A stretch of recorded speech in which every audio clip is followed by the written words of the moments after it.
కామేశ్వరి గారు, మీ దగ్గరకి వచ్చేటటువంటి పేషెంట్స్ అంటే వాళ్ళు అంటే టెక్నాలజీని ఎక్కువ నమ్ముకుని వస్తారా, లేకపోతే అవగాహన పెంచుకోవడం కోసం?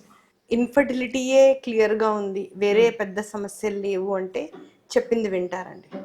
ముఖ్యంగా తెలంగాణ, ఆంధ్ర ఈ ఎక్కడి నుంచి వచ్చినా నాకు సంతానం కావాలి అని ఒక బలంగా కోరుకుని అంటే వింటారు, అర్థం చేసుకుంటారు, ఆలోచిస్తారు, చెప్పింది చేస్తారు. అయితే ఒక్కొక్కసారి ఇన్ఫర్టిలిటీ ముసుగులో అదర్ ఇష్యూస్ ఉంటాయి. డౌరీ ఇవ్వలేదు, ఇచ్చారు, లేకపోతే violence related, extra marital affairs. ఇప్పుడు నా దగ్గర ఒక లంబాడీ కపుల్ ఉన్నారు. అబ్బాయి drug addict and alcoholic, womaniser అన్నీ ఉన్నాయి. సో ఆ అబ్బాయితో కలిసాక అమ్మాయికి ప్రెగ్నెన్సీ వచ్చి ఎక్టోపిక్ వచ్చింది, ఒక ట్యూబ్ తీసేశారు. అమ్మాయికి పీసీఓడి ఉంది, బట్ ఆ అమ్మాయి చాలా సిన్సియర్గా వస్తుంది. కానీ ఈ అమ్మాయికి వచ్చే పేద కుటుంబం వాళ్ళకన్నా.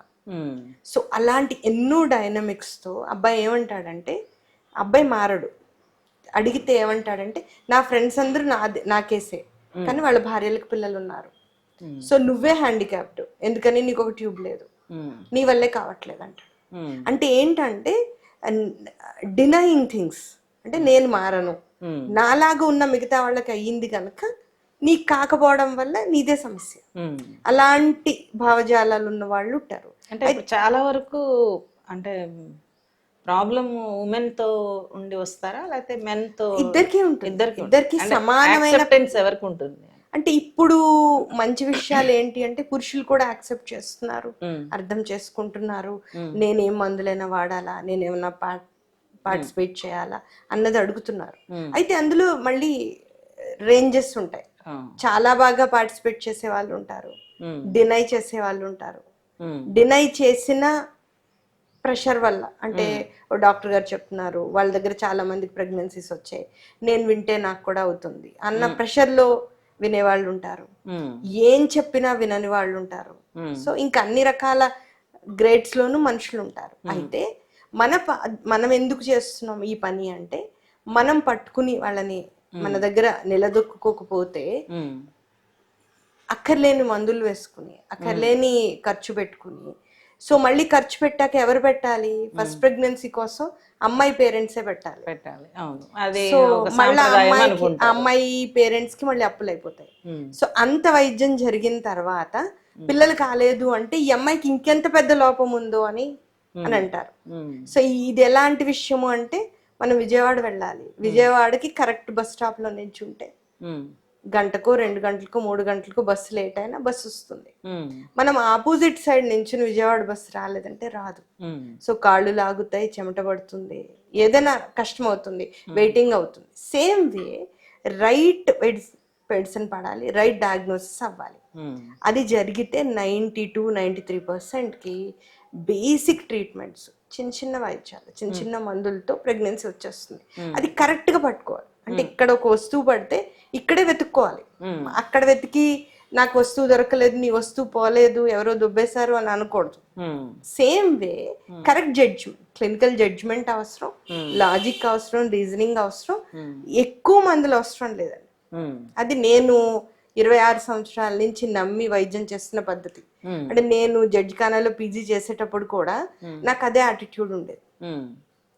సో నాకు ఒక గర్వం అన్నది కానీ ఒక కొంచెం చిన్న సరదా ఉండేది. అప్పుడు చిన్నపిల్లలం కదా, సో మా మేడం 3 మందులు రాశారు, నేను ఒక్క మందుతో తగ్గిపోతుందా, ఐ ట్రై అని అనుకుని నేను వాళ్ళని ఫాలో అప్. మాకు గురువారం ఓపీ ఉండేది, గైనిక్ ఓపీ, శనివారం ఏమో యాంటీనెట్ ఓపీ. అంటే జడ్జిఖానాలో 6 యూనిట్స్కి 6 రోజులు ఓపీలు ఉంటాయి అనమాట. మీకు ఐడియా ఉంటుంది. అప్పుడు మేము చార్మినార్ ఆ ఏరియాలో హైకోర్టు పక్కన ఉండేది మా హాస్పిటల్, దాంట్లో నేను డీజీఓ చేశాను.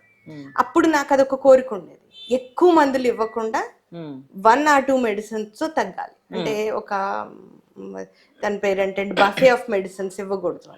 సో నేను వాళ్ళు ఫాలోఅప్ చేసుకునేదాన్ని. నెక్స్ట్ గురువారం వచ్చినప్పుడు నాకు చెప్పు అలా. సో నిజంగా తగ్గేది, బాగా తగ్గేది. సో అప్పుడు నాకు కాన్ఫిడెన్స్ వచ్చింది. సో అంటే సరైన మందు ఇచ్చి సరైన కౌన్సిలింగ్ చెప్తాయి. అంటే అవతల అమ్మాయి కూడా మనిషే. సో నా గొప్ప నీ గొప్ప అని ఏమీ లేదు, ఇద్దరం స్త్రీలమే.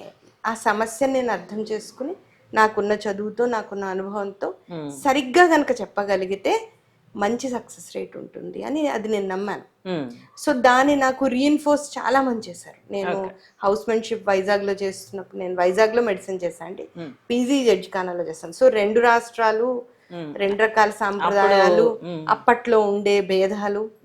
ఇప్పుడు ఇది ముస్లిం అండ్ ఉర్దూ సాంప్రదాయము ఇక్కడ ఉన్నది, నేనేమో అక్కడ కేజీహెచ్ అనమాట, చేపల ఆడవాళ్ళు.